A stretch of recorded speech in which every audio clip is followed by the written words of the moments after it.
Tuhan bersamamu. Inilah Injil suci menurut Santo Matius.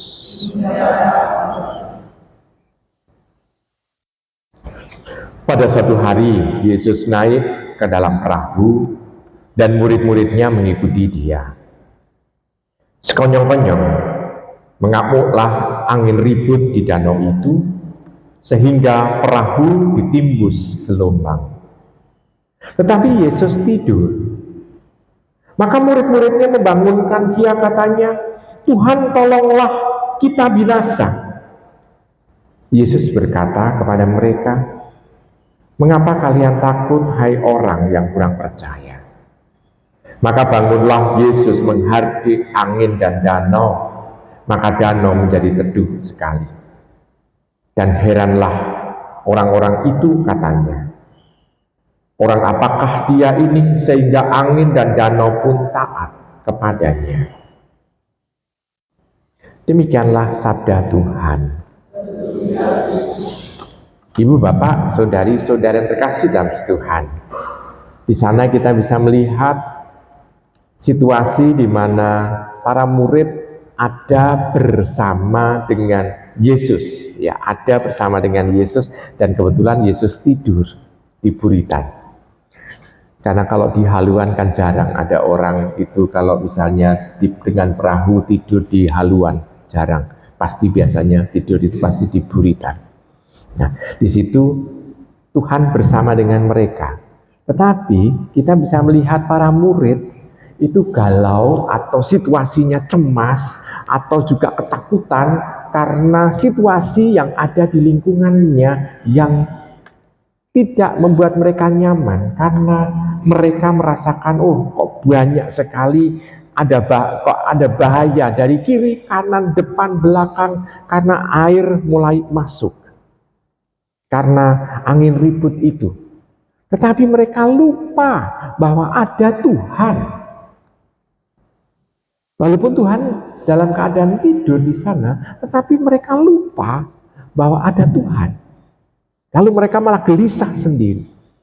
Dan di situ kita bisa melihat ada situasi di mana kita seringkali juga mempunyai Tuhan di dalam hati kita, tetapi kita mengalami banyak bencana, mungkin ada suatu duka cita, kesedihan, tetapi kita menggedor-gedor, seolah-olah menggedor-gedor Tuhan. Kok Tuhan enggak menolong-nolong sih situasinya seperti ini? Tetapi kita lupa bahwa Tuhan bersama dengan kita.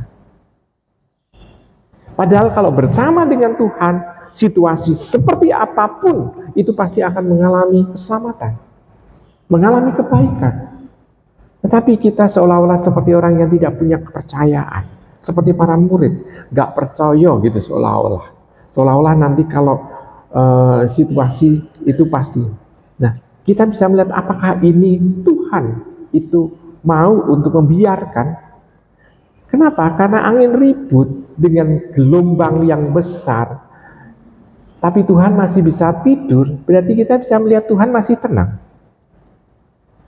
Tetapi kalau realitas yang ada, kalau orang ini tertidur, lalu ada gelombang yang besar, biasanya orang pasti akan terbangun, terjaga. Dari sana kita bisa melihat bahwa ini Tuhan ini memang real tidur, ataukah mau mencobai para murid. Nah, sekarang kita bisa melihat itu, ibu, bapak, saudari-saudara terkasih. Kadangkala Tuhan sendiri itu mau mencobai dulu. Ini murid-muridnya ini percaya enggak dengan dia yang bersama dengan mereka. Nah, maka ibu, bapak, saudari-saudara terkasih dalam Tuhan, maka kita sebetulnya juga harus memberikan kepercayaan penuh bahwa bersama dengan dia, walaupun ada di dalam situasi gelombang kehidupan yang tidak menentu ini, kita percaya kepada Tuhan. Banyak orang situasi sekarang ini mengeluh, gimana ya ekonomi dunia sekarang ini. Padahal kita senantiasa juga berdoa kepada Tuhan melihat kondisinya. Nah, gimana sih ekonomi dunia sekarang ini? Kok situasinya juga seperti ini, banyak demo di sana sini segala. ada beberapa orang yang mulai ketakutan untuk berusaha, tapi hanya mengeluh selesainya. Ibu bapak, saudari-saudari kasih dalam Tuhan, maka di sini seolah-olah ini menjadi batu ujian bagi diri kita. Apakah kita tetap percaya bahwa Tuhan yang bersama dengan kita ini sebetulnya tidak akan membiarkan kita ada dalam situasi binasa? Maka kita harus berpegang teguh kepada Tuhan. Biarkanlah Tuhan ini menyelenggarakan kita.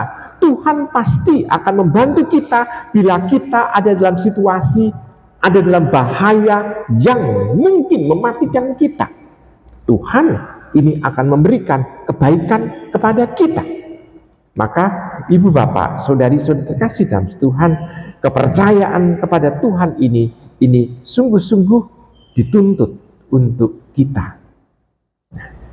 Catatan pertama itu. Catatan yang kedua, kita bisa melihat bahwa Tuhan pun ini sebetulnya melebihi alam. Jadi angin, danau pun taat kepadanya.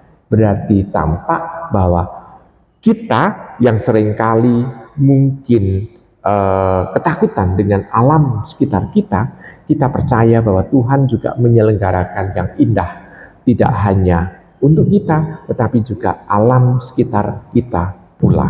Selamat merenungkan.